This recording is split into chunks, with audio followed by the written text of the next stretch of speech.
Lorwyn is back, but this time light and shadow exists at the exact same time. In today's video we're going to be talking about the Lorwyn Eclipsed set, what it has to offer to answer the big question, was this set worth it or not?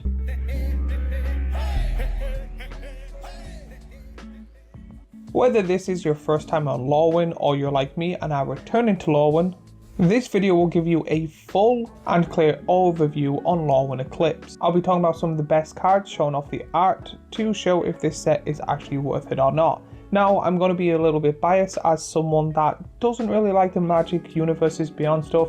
It makes me appreciate when there is a full-blooded Magic set. So again, I'm going to be a little bit biased there. Plus, Lorwyn is a planes that I actually do enjoy and like, so going back there before anything's even shown, I am a little bit biased, but I'll try my best not to be. But before I go any further, a quick little reminder that I have a small little Etsy shop where I make t-shirts and hoodies in multiple colours and sizes for people to enjoy. So if you like me and what I do and want to help out support the channel, first buy yourself something nice. Secondly, go like and subscribe and watch more of my content. So if this is your first time on Lorwyn, you probably have no idea what it's about. Lorwyn Eclipsed is a set based on the plane of Lorwyn, which is pretty much a kind of fairy tale-esque thing. There's going to be a lot of fairies, there's going to be a few giants, merfolk, pretty much anything from like the fantasy books or really early Disney stuff you can think of. During the day it's all pretty and happy and all Snow White, and at nighttime it's pretty much like Maleficent was able to run around freely. But in this one, instead of switching between day and night, it is showing both of them in some form of harmony, where you get to see some of the unsettling world in its light phase and its dark phase. So you're probably wondering, what cards are in this set?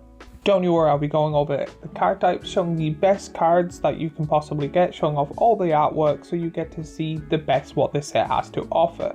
Now, I won't be going over everything, I won't be going over any of the commons or uncommons unless they're absolutely amazing. But let's start off with the Planeswalkers. Usually they do a few Planeswalkers, then they said they were going to do one, and now they're going back to two. So in this set there is two Planeswalkers. When it comes to this, there are two famous Planeswalkers. One raised from the dead, and two was one of the most broken Planeswalkers at the time, now getting a beautiful flip card. If you have no clue, the two Planeswalkers of this set is, the Planeswalkers you get are Ajani Outland Chaperone, Oko Lorwyn Liege. I haven't read or know the story of this set. I've got a bit when it comes to just people talking about it and stuff. I have no clue why Ajani's here or why Oko's here. But to be honest, Oko kind of being like this seems to be a really good place for Oko. And Ajani's probably here for some form of reason.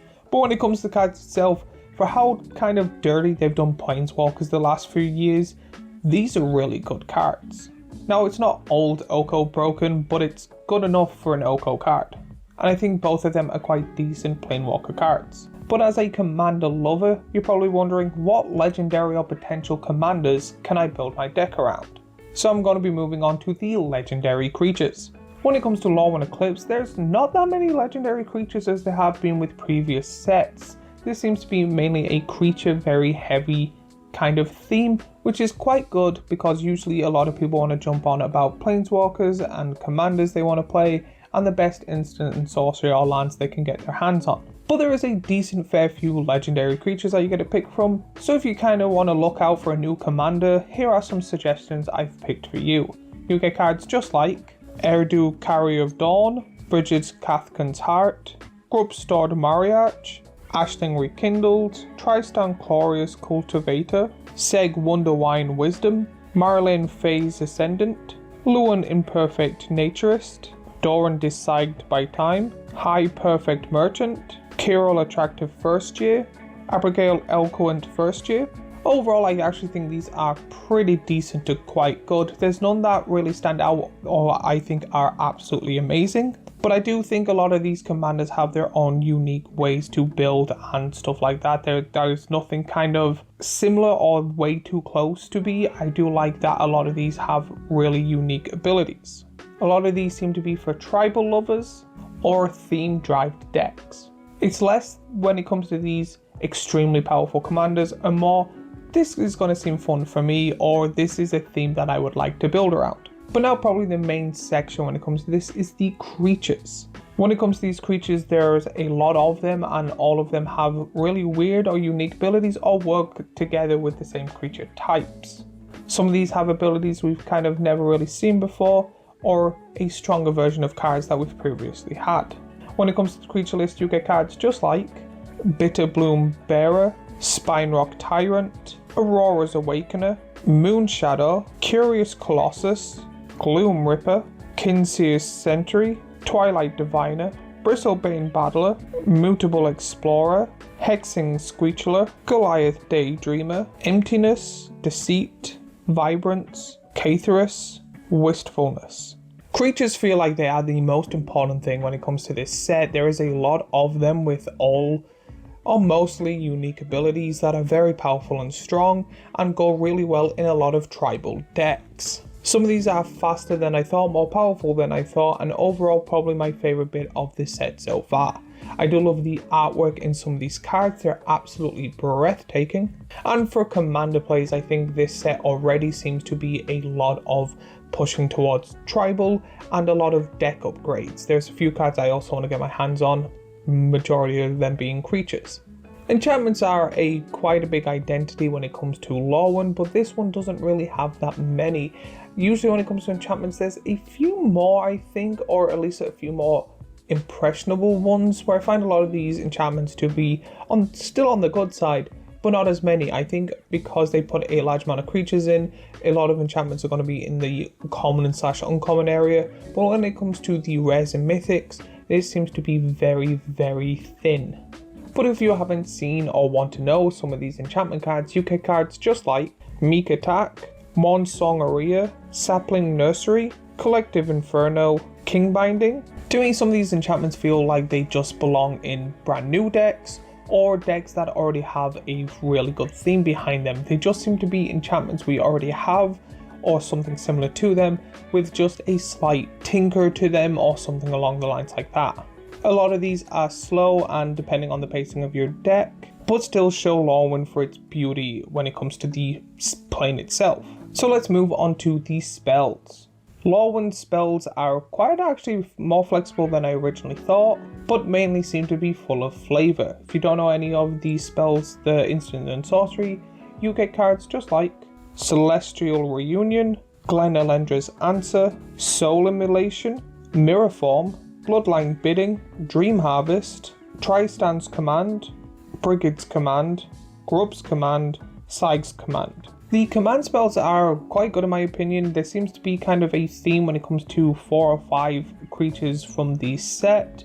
So again, that's probably a story based decision, which seems to be a good little side thing, and I'm actually quite enjoying, even though I don't know the full story, but it's kind of getting me exciting and wanting to know. But now let's go on to the artifacts themselves. Artifacts always have the classic mana rocks and soul ring and stuff like that, but there is 3 cards I did want to mention, and those cards are Rimfire Torg, Chronicles of Victory, Mind Mirror Crown. Chronicles of Victory seems to be the outlier out of the two. The other two are okay / good, where the other one seems to be very good in my opinion, and actually kind of want to get my hands on it.